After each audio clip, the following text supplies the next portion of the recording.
Depois daquela época que eu falei aqui, que eu trabalhei na Rádio Globo cobrindo esporte, eu peguei muita ojeriza do futebol. Por quê? Porque eu conheci os Bastidor? bastidores. O que, por exemplo?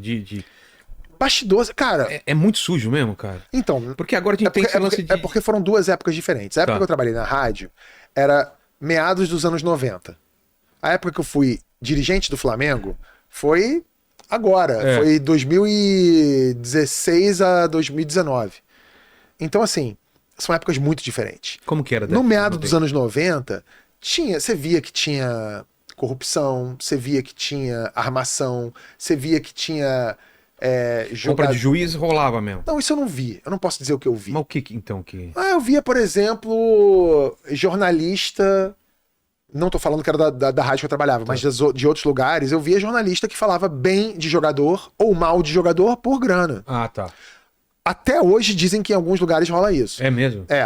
Tipo, você é empresário de um jogador que tá na reserva, você paga um cara pra falar mal de um cara que é titular pra ver se o teu reserva entra. Ou que tá treinando bem e tal. Cara, Exatamente. Então, assim, isso rola. Isso rola, né? Então eu via isso, eu via muita falsidade, eu via algumas coisas assim, e não tô dizendo que era no ambiente que eu trabalhava, eu via perifericamente. Você Claro. vê, quando você vai pro estádio, você lida com gente de todos os veículos e tal. E aí, quando eu saí da rádio, eu falei, não quero mais. Eu fiquei pelo menos uns 2, 3 anos sem acompanhar futebol. Meio você vê os numerozinhos do Matrix, né? A coisa por trás do que a realidade. E aí eu parei de me interessar mesmo e tal. Aí depois, com o tempo, eu fui voltando a me interessar e tal. Mas você tinha amizade com jogadores do Flamengo? Tinha alguma convivência? Não? Nunca tive... Eu nunca fui esse cara... Cara, pra você ver como é que são as coisas.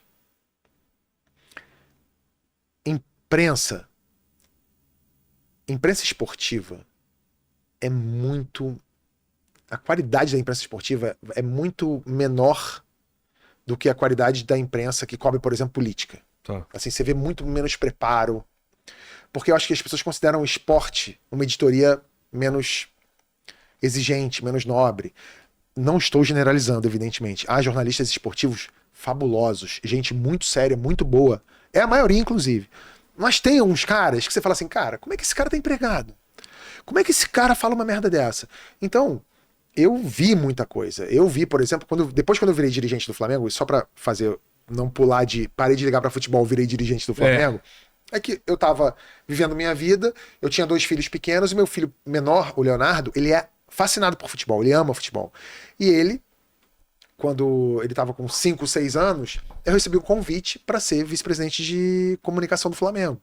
E eu pensei no Léo. Eu falei assim, cara, vai ser legal, porque se eu topar fazer esse trabalho, eu vou inserir o Léo nesse lugar, eu vou levar ele para ver jogo, eu vou visitar o clube com ele, e vai ser bom para ele. E fiz isso pelo Léo.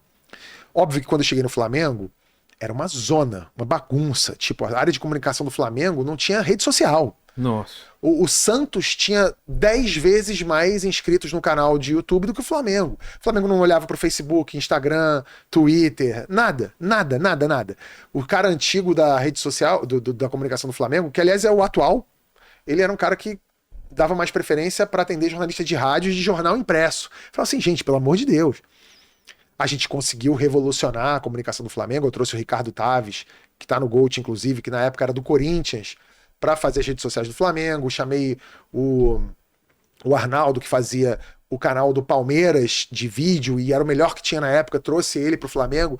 A gente fez um dream team ali de comunicação e, porra, bombou. A gente ficou com mais audiência que Barcelona. Caramba. A gente tinha mais audiência. A gente ficou em 3º lugar no mundo. A gente só perdeu no esporte, tá? A gente só perdeu pro Manchester City, que tinha acabado de contratar o Guardiola, e o Real Madrid. Era um negócio desse. A gente ficou em primeiro. A gente passou todos os times da NBA. Era uma doideira assim o que a gente fez com o Flamengo.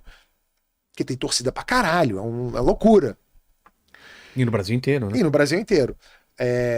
Mas, por exemplo, eu lembro que como a gente chegou lá no Flamengo, a gente mexeu em vesperos, porque você chega lá, aí tem o cara, a empresa que faz um serviço para comunicação, um serviço X, é do amigo, do primo, do papagaio, do cara que é da torcida organizada tal. Aí eu ia lá e cortava esse contrato, não quero. Ah, mas como assim vai pegar mal? Eu falei, foda-se, eu não quero. Não vai ter coisa de favor aqui. Tirava. Aí tirava, sabe o que acontecia? Vem a jornalista na semana seguinte dizer assim, Os jogadores do Flamengo estão irritados com a presença do vice-presidente de comunicação, Antônio Tabet, nas preleções dos jogadores no vestiário. Era mentira, eu nunca tinha ido numa preleção. Os caras não apuram. Não apuram. Então chega alguém lá e liga e fala assim, ô fulano, só pra você dizer que o jogador tal tá machucado. Tá? O cara dá na hora, ele não apura. É uma doideira. Porque virou a política do clique. Logo, eu tenho que dar o dinheiro, eu tenho que dizer, tem que gerar clique, tem que dar furo e vou fazer. E não apura. Então, é uma loucura isso. E eu soube, teve uma vez que um jornalista falou lá que tinha um jogador do Flamengo que tava dando migué no treino, porque o cara tava treinando devagar. E ele, depois me diziam que ele tava a serviço do empresário do reserva, que queria barrar o cara. Sim. Então, assim, é foda.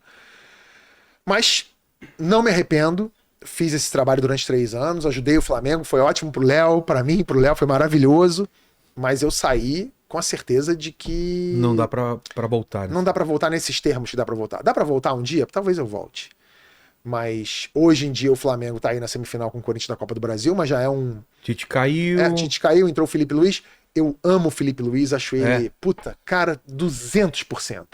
Tomara que ele tenha êxito, ainda que ele não tenha sucesso agora, até o fim do ano como treinador, eu acho que ele é uma instituição do Flamengo, ele tem que ficar no Flamengo. Ele precisa ficar lá como comissão técnica permanente, como um diretor de futebol, alguma coisa. Ele é...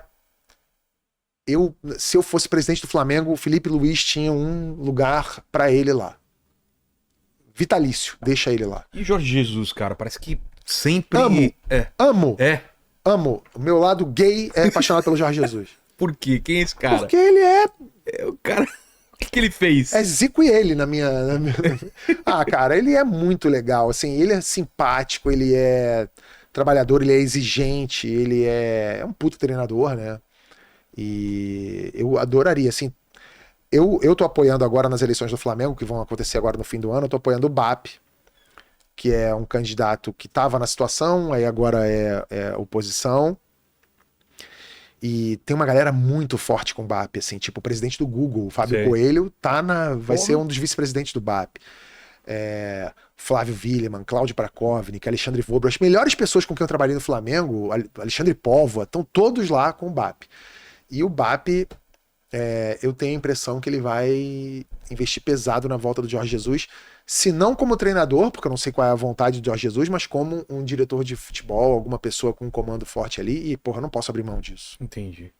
Cara, a gente não tá indo por um caminho meio sem volta. Eu tô vendo os investimentos de salário, de compra de jogador, umas coisas que não se sustentam, né, cara? O pessoal... Agora o Memphis e... Cara, cheio de dívida. Será que o futebol foi pra isso mesmo? Corinthians. Aí você tá fudido mesmo. Tamo fudido, né? Mas é porque... Bilhões de dívida e o mercado, cara, os caras vão comprando. Não sei se o lance é virar saco então, mas mesmo. o problema do futebol é esse, assim. Porque eu, quando fui pro Flamengo, o meu desafio foi fazer um trabalho profissional num ambiente amador. Totalmente. E o futebol é isso. Qual o problema? O problema é o seguinte, se você trabalha numa empresa, tipo, eu trabalho na Shell, uma empresa.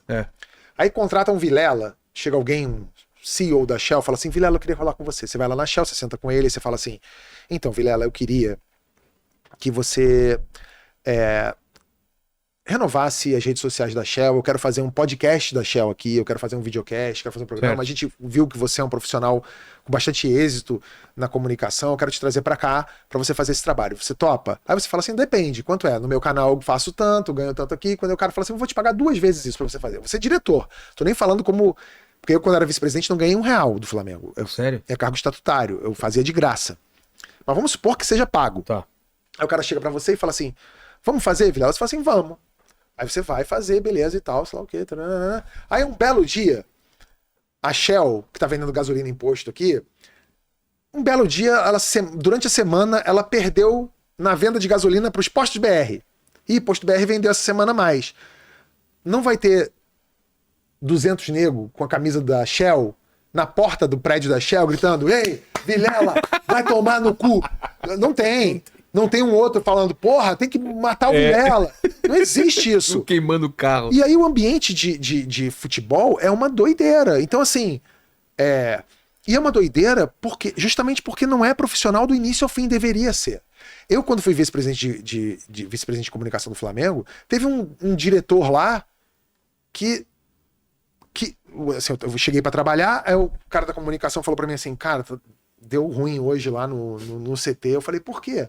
Aí ele, porque um cara do futebol lá queria proibir a gente de tirar foto dos jogadores sorrindo. Eu falei, como assim? Aí ele, não, porque na opinião dele não pode aparecer jogador do Flamengo sorrindo na rede social, porque isso mostra a fraqueza do jogador. O jogador tem que estar sempre sério, puto. Olha isso, Aí Tuti.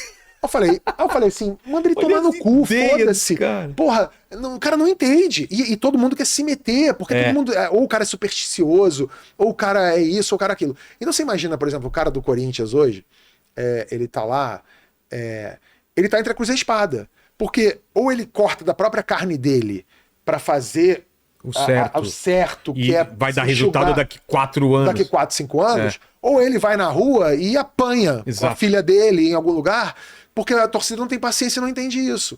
O que deu certo no Flamengo foi que durante a gestão Bandeira, o Flamengo tava tão na draga, que durante a gestão Bandeira, assim, foi aquela coisa, tipo tiririca, né? Pior que tá, não fica. E aí ficou 3 anos ali de Bandeira, Só consertando, e assim, todo ano flertando com o rebaixamento. A torcida meio que falou, paciência, porque depois começou a dar resultado. Mas muitos dirigentes e muitos clubes não querem passar por isso. O cara quer o imediatismo. Ele quer falar assim, quer saber? Foda-se. Quanto é o Depay aí? É tanto? Então tanto, vambora.